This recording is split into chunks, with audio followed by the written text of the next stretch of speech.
السلام علیکم ورحمۃ اللہ وبرکاتہ۔ الفاتحہ۔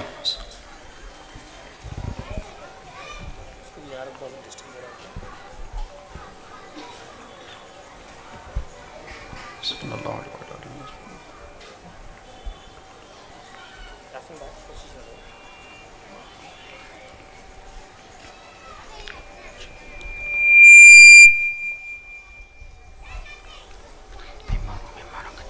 ببرکۃ ان اللہ وملائکتہ یصلون علی النبی یا ایہا الذین آمنوا صلوا علیہ وسلموا تسلیما۔ صلی اللہ علی النبی الامی وآلہ صلی اللہ علیہ وسلم صلاۃ وسلاما علیک یا سیدی یا رسول اللہ۔ سبحان ربک رب العزۃ عما یصفون وسلام علی المرسلین والحمد للہ رب العالمین۔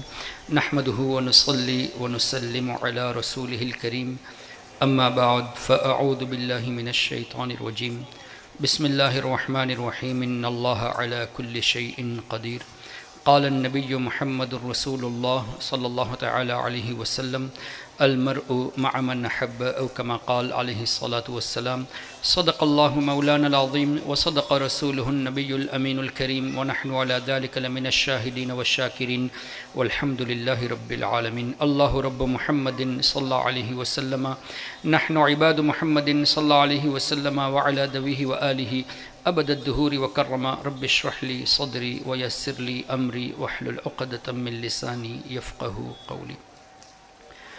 مخدوم و محترم مناظر اہل سنت حضرت علامہ مفتی اختر رضا خاں صاحب مصباحی قبلہ دامت برکاتہم العالیہ، دیگر معزز علماء کرام، میرے محترم بزرگوں اور دوستوں، اللہ تبارک و تعالیٰ کا شکر و احسان کہ اللہ تعالیٰ نے مجھے ایک اور موقع عطا فرمایا کہ میں آپ حضرات کے سامنے حاضر ہوں۔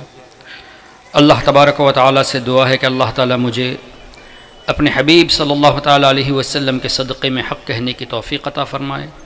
ہم تمام مسلمانوں کو اللہ تعالیٰ حق سن کر حق کو قبول کرنے کی اور اس پر عمل کرنے کی توفیق عطا فرمائے۔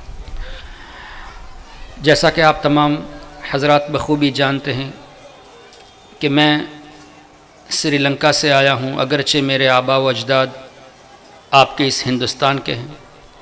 میری زبان بھی اردو نہیں، اس لیے اگر میری بول چال میں کوئی کمی پائے تو آپ حضرات درگزر کر دینا، اور میری گزارش ہے علماء کرام سے کہ کوئی خامی نظر آئے تو میری ضرور اصلاح بھی فرما دیں۔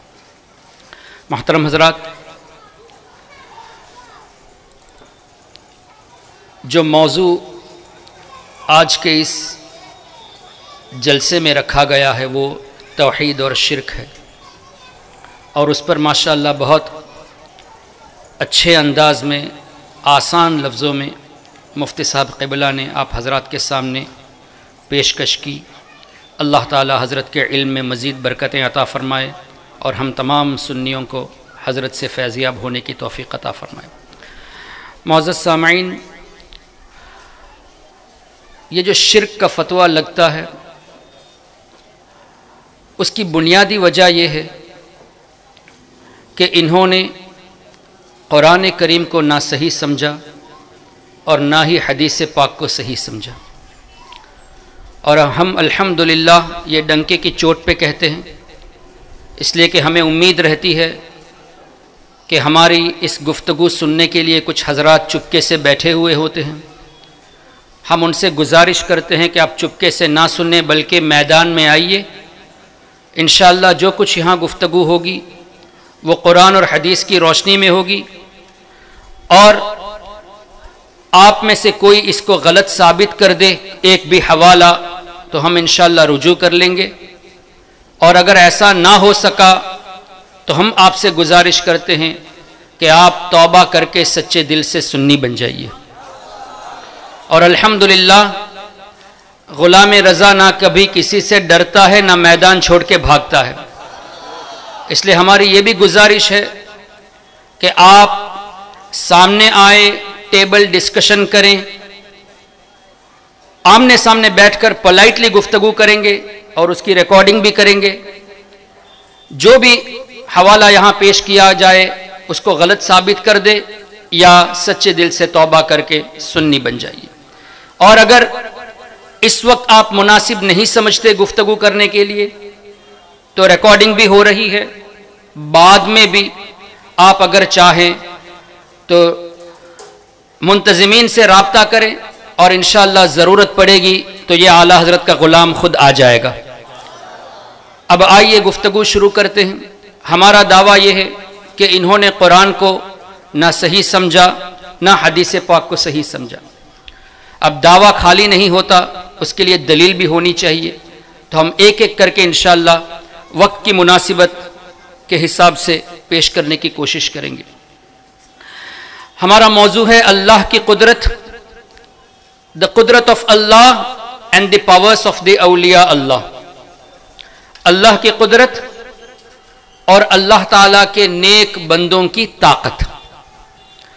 اگر اس موضوع کو ہم صحیح طور سے ذہن میں بٹھا لیں گے اور اس کو صحیح طریقے سے سمجھنے کی کوشش کریں گے تو انشاءاللہ شرک تو بہت دور کی بات ہے، گمراہیت کی طرف بھی انشاءاللہ ہمارا گزر نہیں ہوگا. بس شرط یہ ہے کہ صحیح طور پہ سمجھنے کی ہم کوشش کریں. اللہ تبارک و تعالیٰ کی قدرت اور اولیاء اللہ کی طاقت. کبھی بھی آپ غیروں کو دیکھیں گے، اہل سنت والجماعت کے خلاف جب بھی وہ کوئی بات پیش کرتے ہیں تو سب سے پہلی بات یہی ہوتی ہے کہ مزارات پہ جانے کی کیا ضرورت. کیا میں صحیح کہہ رہا ہوں؟ اولیاء کرام کا وسیلہ لینا اس کی کیا ضرورت؟ نیاز فاتحہ کیوں کرتے ہو؟ کوئی ضروری نہیں ہے. اولیاء کرام سے مدد یہ سوچ کر کے اللہ تعالیٰ نے ان کو طاقت دی ہے، یہ بھی ضروری نہیں ہے. ہر جمعرات کو تم مزار پہ جاتے ہو، گھر بیٹھ کے بھی تو فاتحہ پڑھ سکتے ہو. کیا یہ ضروری ہے کہ ہر ہفتے جایا کرو؟ پھر یہ بھی کہتے ہیں کہ مزار کی طرف سفر کرنا یہ چونکہ حدیث سے منع ہے اس لیے مزارات کی طرف آپ سفر کر کے نہ جائیں. آج کل لاکھوں کی تعداد میں لوگ ہندوستان بھر سے اور دنیا کے کئی ممالک سے خواجہ غریب نواز رضی اللہ تعالیٰ عنہ کی بارگاہ میں ادب سے حاضری دینے کے لیے سفر شروع کر دیے ہیں. اور اس سفر کے بارے میں بھی کہتے ہیں کہ حدیث میں اس کو منع کیا گیا ہے. کہتے ہیں کہ نہیں؟